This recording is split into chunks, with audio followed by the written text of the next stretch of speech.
Talking Fest има доста измерения, но от тях е виртуално. Готиното беше, че до 2009, ако не се лъжа, правихме нов сайт за всяко ново събитие, за всеки нов фестивал.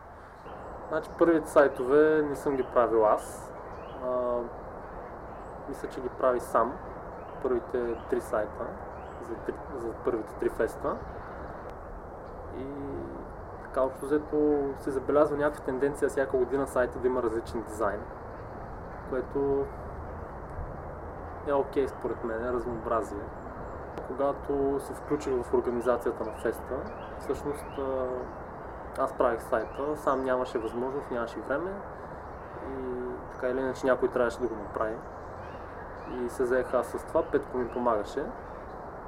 Взехме една рисунка по Tolkien, стана много яко, нарязахме я, направихме на сайт.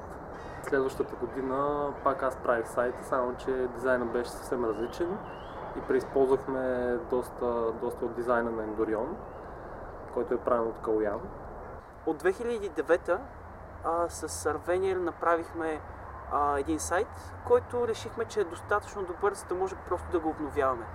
Последният всъщност дизайн беше по времето, когато с Ар правихме новия дизайн на Endorion.